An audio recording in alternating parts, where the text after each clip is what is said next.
don't do Chihuahua with Susu. A holiday for me dog bear or mimo as I beat on. Me don't do a Susu bow, the Neo Peto alo mitoma. To a bay, Miguel was on do Ohodeji. But any hope ready to Betole Pode. But a castle dido to cla and need don't Susu let to a bay. But either do you go window. Peut-on encore parler de mariage après avoir eu des enfants? Either do baby so gando do urena baba kavia yo giovito kavio vino. E sono a joto egbe ba mino mondo ye sono wole lo. Be ne lo ye so gan yo do alo wi wole ya. Bo either mariage mi singa so do moto egbe ya. Nugbo ni edo mariage to bibeli me asidi daimo te na wula lo he mende donc sun na wula lo he nyonu nyon lo suna so wula lo he sun lo suga bo na lesun olando po po ezombo orena jiko e basi Adam to nu kon yo jele to me wo po Adam mando wa ye dan nile azan titan azan oto azan tonto kaka je azan tonto wa je azan shirokoto logbe we ye basi gbeto bo wa ku e ba igbeto lo o to re tin todopo wa do ta ene to o Genesis ton me we o ta we version fo ton a oto o to lo do o ta ene bo o to ene lo ta ene de do lo wo no hu sina jipa lo Otode so tonson edeni yi nado wusin ojipa lo finewe eklanson bo lezun ota ene elezun ota ene oyin titan ton we pishoni nko titan ton eno yin pishoni ene we ewo he ledo aigba ha vila ton le popete fine sika tinte sika aigba lo ton nyowa pe fine we dreliumi po ose uni kisi ton pote oyin oto aweto ton we gihoni nko to aweto ton eno yin gihoni ene we ewo hiledo aigba Ethiopia ton le popete oui oyin oto atonto ton we hidekeli ene we eheto sisato nukon asiliaton ene to we Eufrate okuno jihuye we so yisunu lo boyi do jipa edemiton me donc to oto do pore tin lo me e ma do ta ene titan sin kon mi se ne pichon de vos guillons idekel bo Eufrate wa e wa foi bo ene o le no na osin bo jipa do to jijo ho ye wa basi gbeto bo aze do flan do ni no pon jipa logo nyeze no poto do me e na na susu ori na azan le wa to yiyi Adam e wa pon son de me do e ma je do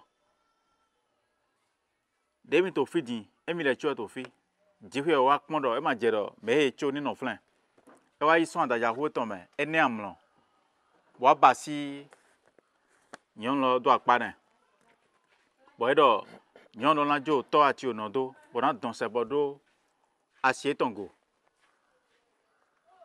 kavia su tongo nyon lo na ton son de bo na don se bodo asu tongo asu lo na ton son de bo na don se bodo asie tongo e na le zun la do po e ba do he asu kwa si poton e wa Adam to flan e viro su to flan ga bo no e yin o saint to Israel me dai we ndo mo nyonu de yin nyonu o zon bo eno ya no qualifier nyonu de to vierge le de to aloji e ma ndo mo nyon lo ya su hwe bo sun ko nyu epon o po do ya su hwe gba Ayo.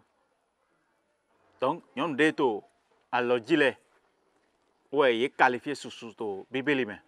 Et mi compte ouais Exodus si ton ta ko nous coin ouais a foton. Nous con dopo. Maintenant c'est nous Bible to dit do. Podo. Onyi sunu podo. Enyi sunu de klo awulevu de he ye ma ko bio. Bu mnu ayin doji. Ewo na yonu gbande ne dandan. Na do yin asi eton. Ela yan si eton. Eyin oto eton gbe godo na do yi ne. Merci. Donc, in de kwa de klo yon de mumla in he.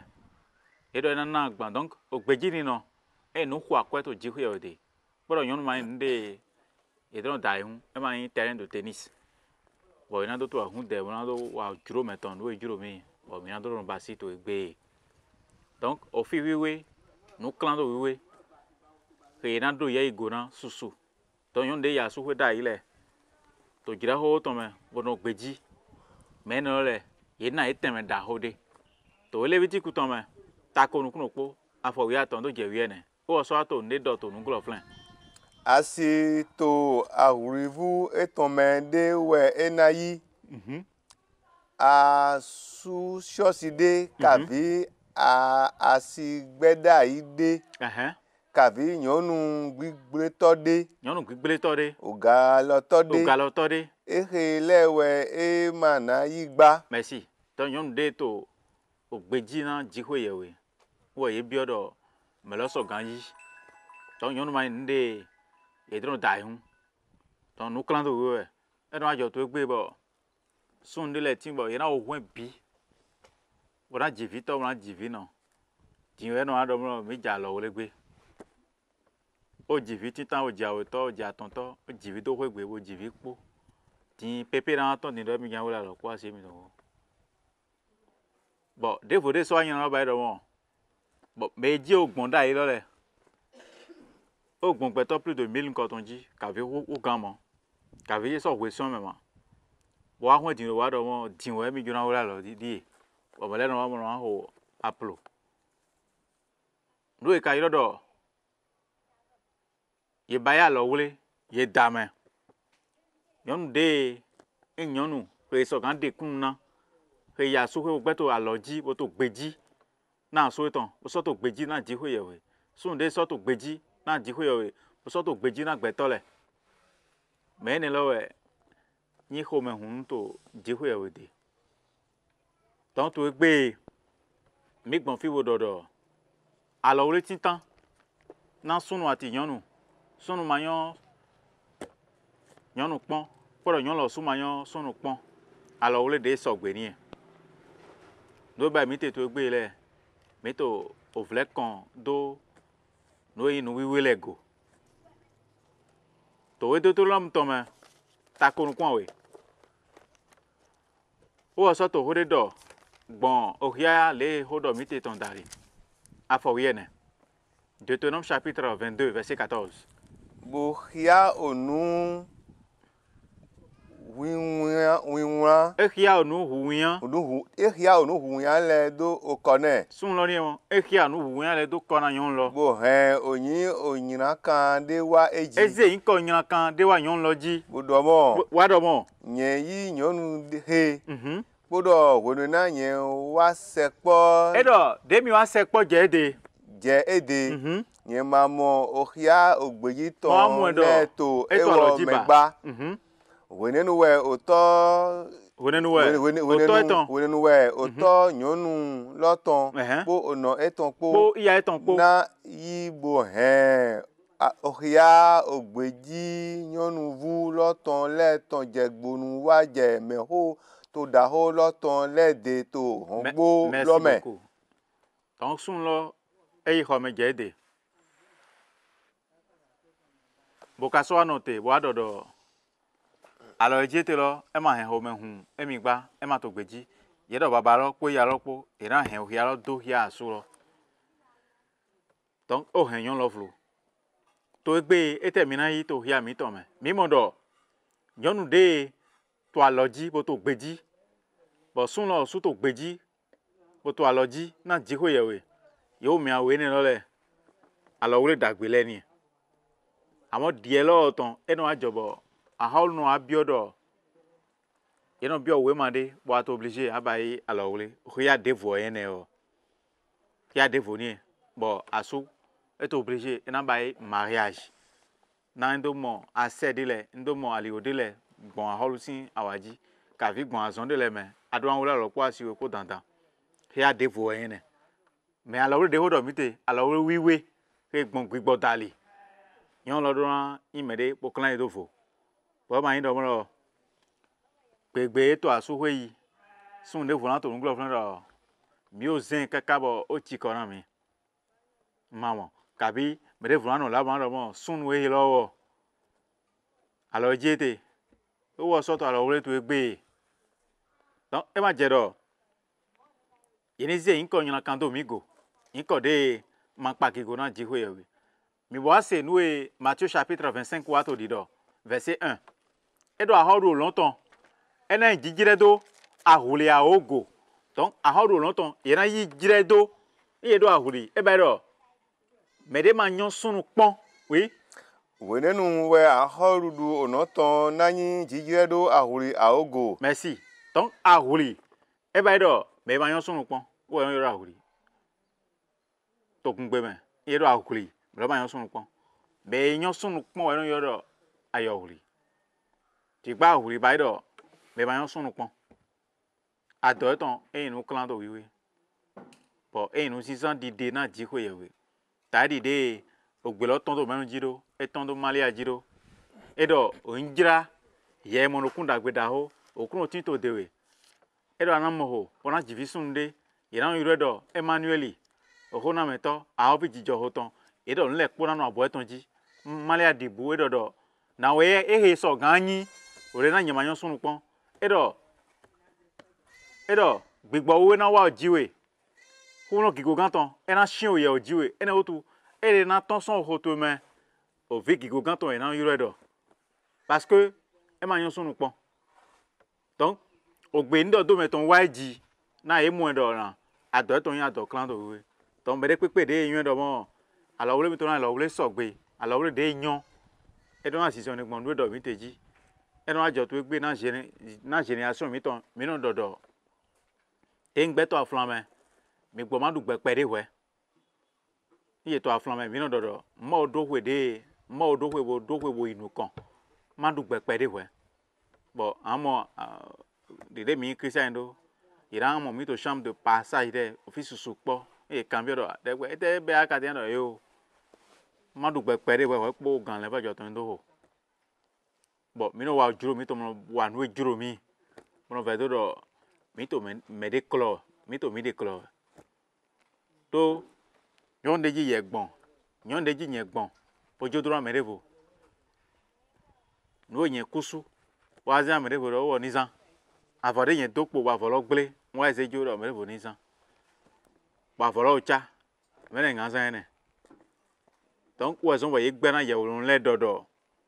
Y'en nous des manteaux bédi y d'ailleurs les bleus. Mais on sait pas dire où est. Mais d'ailleurs des yozang pour nous glorifier. Galoto de to nous glorifier. Un des non. Peut-être Dieu sur grand domona oui. L'idée domona oser leur sudo. To oser si oui maman. Chapitre 1 verset 1.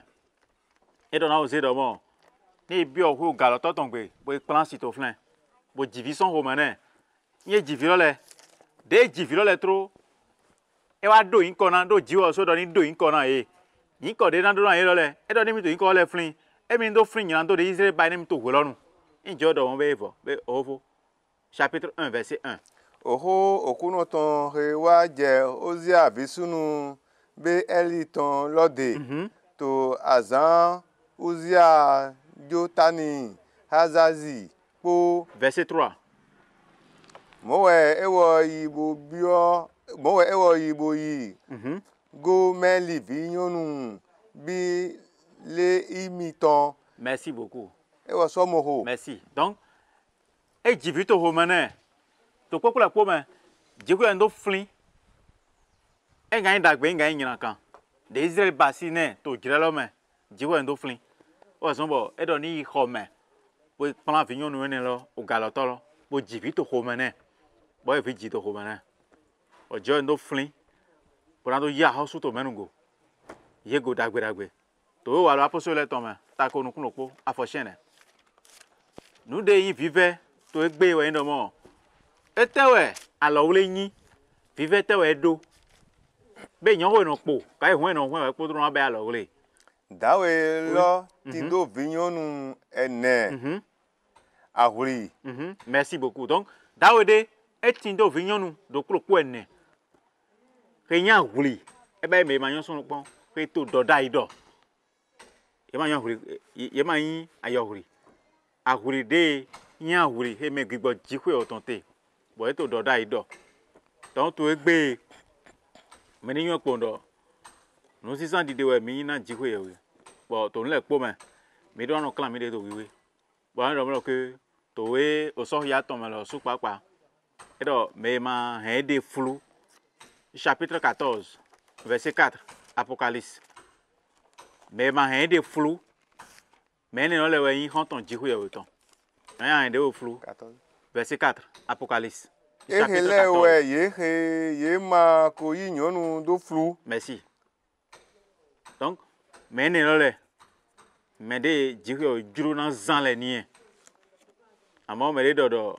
mi gbɔ ma du gbɛkpɛ de wɛ egbɛ kpo gantsi gbɛ kpo to nu kɔn nu edzro mi na ba yi e ma sɔ gbe gbɛdɔ nyɔ azã oku etɔntɔn e nga yin to egbe kavi sɔ ka azã tɔn gbe o wɛ sɔn bɔ de mi te to gbɛ mi ni tsa wole dzi o la ŋu dɔ na oku sɔ gan wa to egbe esi gan wa to sɔ e gan wa to azã tɔn gbe donc iya to te bo nyɔ dɔ mɔ o gbɛ ninɔ to ekpo oku to ekpo ne wɛ bɔ amasi gan kpin tan etɔn dzixwe wɛ do kpo akan wɛ nyɔ ene woto mi ni to wezu do na le vɔdzɔ si gan me ni wa ho yi no sɔ gan mɔ mi bɔra mɔ mi zã to owe hebru tɔn me owe hebru tɔn o ta wiatɔn hebru si we ma o ta wiatɔn afɔ ene donc ni yena zã mi de nu sisan dide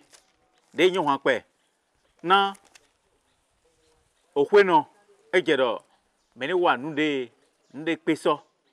mi gbɔ. oui. alɔwle ni nyi titin do to ogbe gbigbo me. ogbe gbigbo me. oui. to ome kpokpo me. to ome kpokpo me. misɔ ɖike ye hɛn adɔ flublo. oui. na ogalɔ. Na o ayɔdetɔ lɛ kpo dziƒoyɔwe na da wɛ na. merci donc eɖɔ ye hɛn adɔ flublo eɖi ke adɔ flublo ebe eɖɔ wɔ kpo nyɔnu ya suwe nyɔnu ɖe ti bɔ wɔ kpo ya suwe na kan bi ɖɔ wɔn egbe toa emɔ ya suwe ya wɔn mɛmɛ de yɛ no kan bi ɖɔ so mi ya de mi o dzi vi kpɔn wɛ question da wɔ wɔn e kin kan bi wɛ ema ya no do e kin kan wɔ bi wɛ c'est parce que ninɔmɛ etɔn eɖi mɛ de o dzi vi susu kpɔn. Eba ido o cho mla into fi emla into de emla into de emla into de emla into de bo aja lo le ba egbe donc alo le wuyan ton ni o yan do flu donc e je do mi o me yan flan me to agun me to egbe le ni yan epo ndo o gire to yiyi o san to kuku e je do mi ni ze gbaja je ko ton bladogo bo sinzoni tadi zoni si o cleton. Mais ils ont été ils ont été au Cléton. Jean 12, verset 35.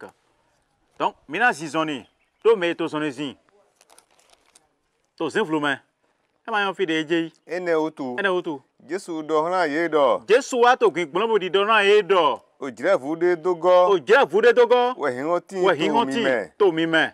Misizoni. Misizoni. Orena mitindo hinho. Na zivlu. Na. Manado plami. Na zivlu manado plami. Na meheto zonizin. Meheto zonizin to zivlu me. Manyo ofide. Oui. Wenu na mitindo hinho. Mini yi hinho se. O Jésus wa hore do to file vlen. Na. To Jean chapitre 9 verset 2. Et donc, lorsque je suis dans le monde, je suis la lumière du monde. Et donc, dentro ayon me nyewe hinho weketon. Mi hiafiro na mi pon. Jean chapitre 9. verset 1, 2, 3, 4, 5. Le Jésus juwaje. Oui. Emo dawe nukuntono de son adime eton. Nukunto eton le cambio edo. Me kunto. Menu were wa onyina. Dawe he kavi mejito eton le. Bo ewo donyi jiji nukuntono. Merci. Donc Jésus est hiho weketon. Edo hiho lo hier nukunton. Donc edo ya Jésus est hiho weketon. Bon oho gbeti tan de jihwe odo de jonata hiho etedo. Edo gbo hiho ni tin. Genèse 1 verset 3. Ho gbeti tan ni. Edo gbo hiho ni tin, bo hiho wa. Ye esodomo. Esodomo. Gbo hiho ni tin. Hiho so tin. Merci. Donc edo gbo hiho ni tin. Bo hiho wa. Edo ya domo. Mere pepe de na yin Jésus sin vi. Edo yin wana ete. Hiho. Jean 3:20. Donc edo yin wana hiho. Me ka yin wana hiho le. E ba yo vi jihwe oton. Me gbe wana hiho le. E ba danu ato.